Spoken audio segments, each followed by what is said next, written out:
All right, we're doing night number 2 of the paint challenge, and I hope that you guys are having a lot of fun. And tonight we're going to do a local church with a wreath and on a light pole. It's one that I did in Procreate. It's if you're not familiar with that, that's an app that you can do digital painting. It's pretty popular for graphic designers to use. It's similar to Adobe Photoshop. Is that Photoshop? And I don't know if you guys are interested in digital painting or anything like that, but I can do some things on that. But I'll insert the reference, and I'll put you guys up overhead. I've drawn out the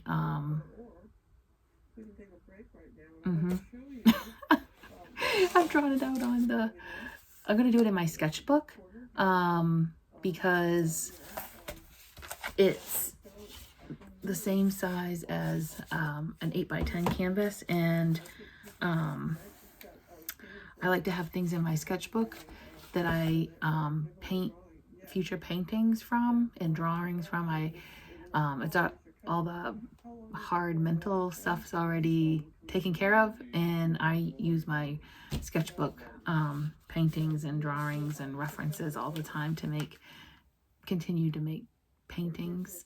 So let's get going and do night number 2. Okay, we got you guys up overhead, and as you can see, I thought I was going to use this canvas because it had the, bit of like that sky that was already on the canvas and a bit of a foreground, but I'm going to put it in my sketchbook, and you can see that they're pretty close in size. So I like painting in my sketchbook that way, a full spread, because at the minimum I can paint a 8x10, and then I can always scale up from there into other sizes. That's the digital reference that we're using tonight. Certainly feel free to pause and take a screenshot of that if you want to make your traceable from. I didn't think of it, and I could have shared it from Procreate and put it in here a little bit better, but I do that tomorrow night's video, because this is part 1. Part 2 will be tomorrow, so you can watch it tonight and get a better shot of it in tomorrow's video if you like. I'm not sure what I was doing there, putting water on the page. I think I may have had some orange marks because I used a watercolor pencil that I wanted to get rid of, but that paper really absorbs even just the tiniest bit of water, so I shouldn't have done that, but it turns out just fine. Going in with my favorite navy blue of the craft paint. Like I've said in a bunch of other videos, that I'm not replacing these craft paints. I'm replacing, when I run out of these colors, I'm buying the Liquitex because it's a good bang for your buck. That tube right there, that permanent blue, that is the same tube, if you guys have been watching me for a while, that the studio dog got a hold of.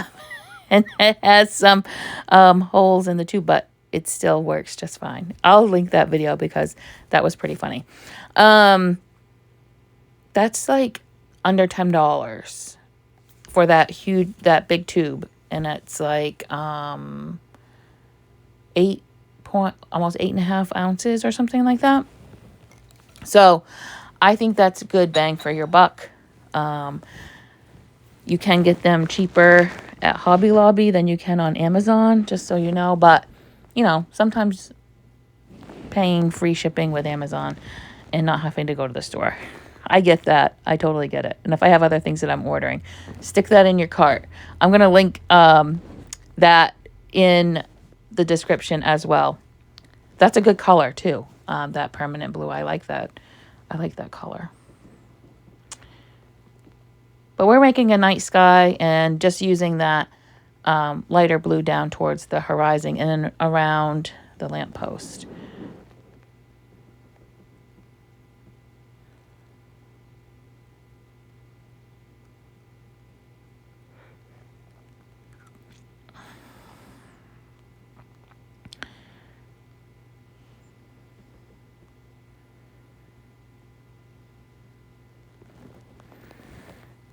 There you can see I'm using it in on the other side where the light would be shining, or it is going to be shining. And it makes the sky lighter.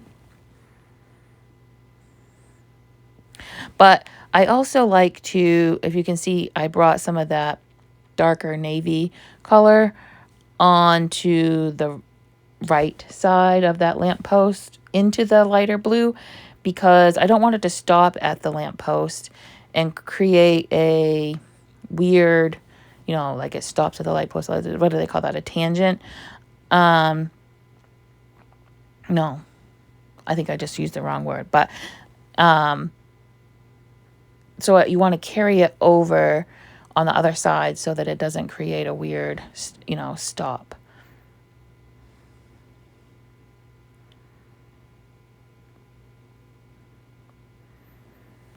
Let me know if you guys like this sort of thing, and I'll do more of these on the channel. Maybe even more in depth. I'd really like to do them, if you like them, as lives on Wednesdays. I'm thinking I don't have enough subs right now to do live, so I'm 4 away. And then that way I can talk through this a little bit better, and you guys can ask questions as we're doing it, and you guys know how lives work.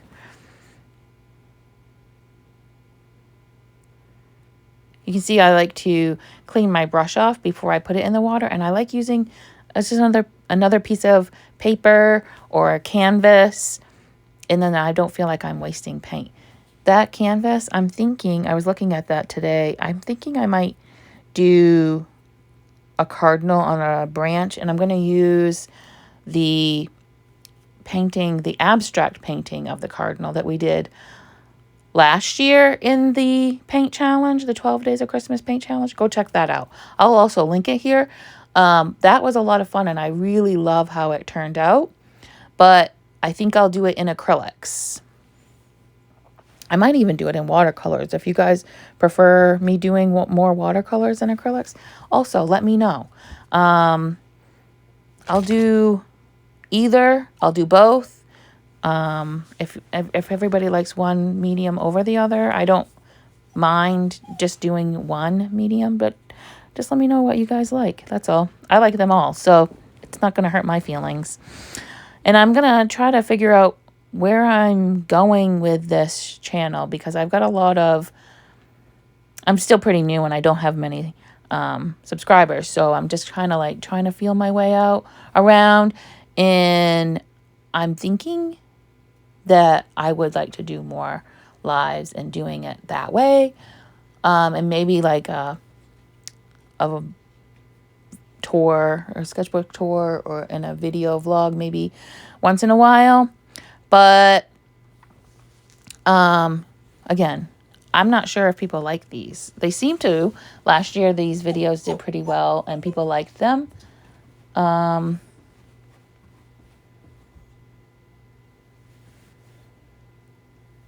studio dog is missing his father. Daddy has gone and not taken the studio dog. So he's very upset. This was why I had to do the voiceover, because he was crying in the last one.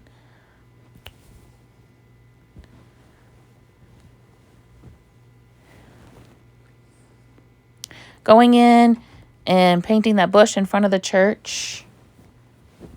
Yeah. Come on.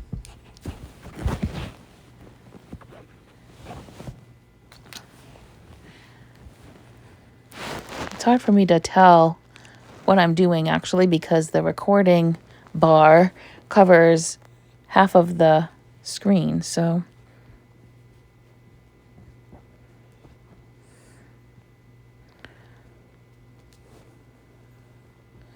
I'm gonna figure out what to do in the middle of that wreath. Obviously, it's gonna be some sky showing through, but I really wasn't sure where I was gonna put the middle of the wreath either. So I think I ended up taking that paint right there and painting the wreath. And as I was painting it, adjusting the middle. Sorry. Apparently I'm tired today.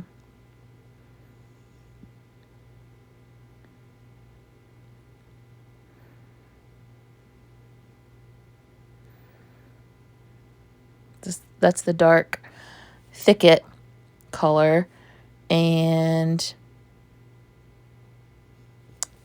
the lamp and the pole would be creating a bit of a shadow right up against that. So that's why I went in with a darker green. Plus I like using lots of green, variations of green, because that creates interest. I mean, I do that in my abstract art too.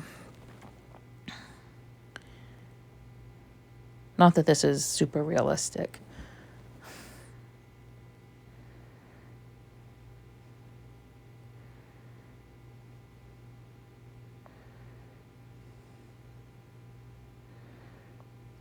Now as we're coming up on the outer side, the light from the lamp would be hitting the more outer part of the wreath. So I start to put in some lighter green color, which I think was just real green. I think that's what it was called, thicket and real green.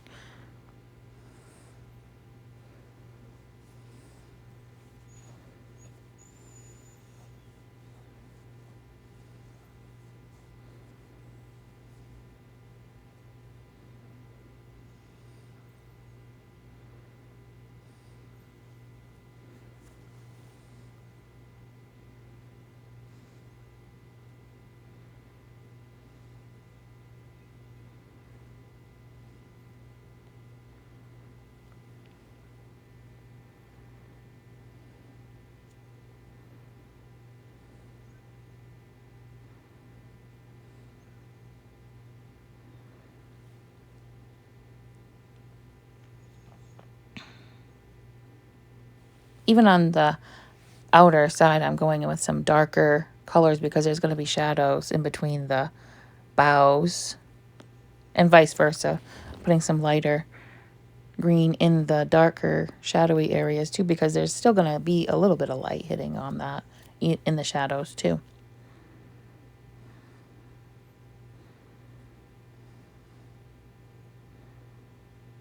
All right, we got to tackle the middle with some blue color.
That's the darker brown, burnt umber.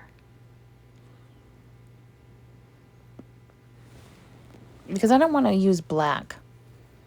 And it's pretty dark. So I did end up using that, and I did mix that dark blue. Makes a really good dark gray, pretty much. It is pretty black. Putting out some of the white. That's not my favorite white, just so that you know. If you do go to Hobby Lobby and you're like, oh, the Master's Touch is a few more ounces and a better price, it is really plasticky. I'm using it, but it is, I don't like it, but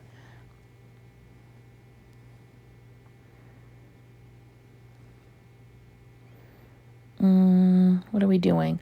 Oh, I did make a gray and putting the base of the snow. So I like to start my snow with a nice dark warm gray. That's why I use brown and blue and create a gray. And then I can put the white over it, because you can't see white unless you put it over something dark, basically.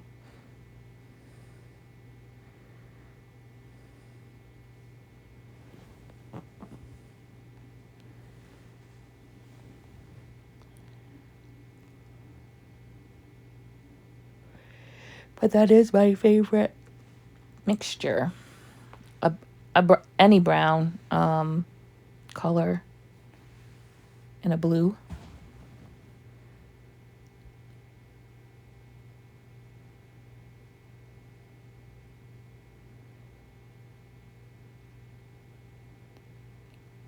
Just like I think I do it when I'm actually putting the snow in, add just a tiny bit of a yellow ochre to your white. It's just so little that you think, oh, you can't even see it. But once you put it on your paper, or your canvas, where the paper and the canvas are so white, you do notice it.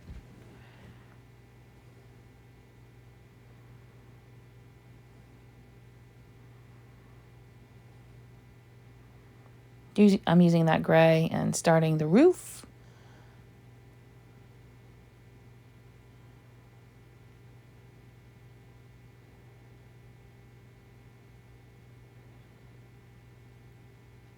I didn't trace this from my digital photo. I just drew this like super sketchy. And when I was painting this, I did notice that it's off. But I don't really care. Obviously, I have it as a digital photo, and it's also in my sketchbook. And when I go and do it again, it's probably going to be totally different the third time around. The watercolor that you saw in the post yesterday, it looks totally different than all of the other references. So every time I do it, it looks different. But yet you can tell that they're all the same place.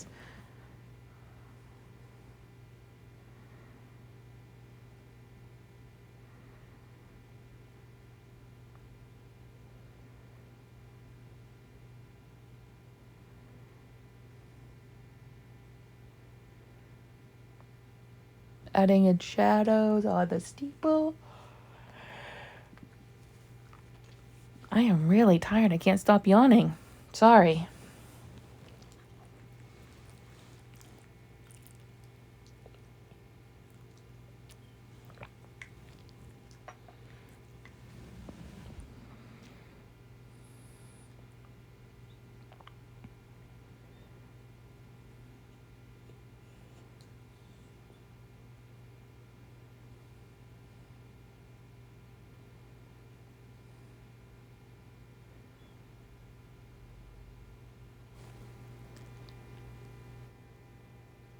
All right. I got to put the windows in.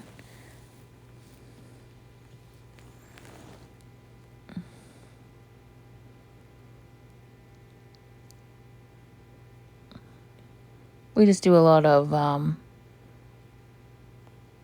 shadows.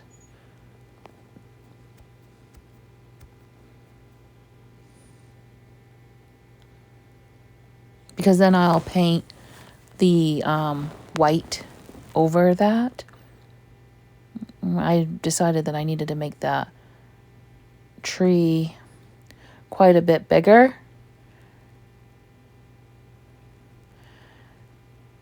And I think that we're going to end right there.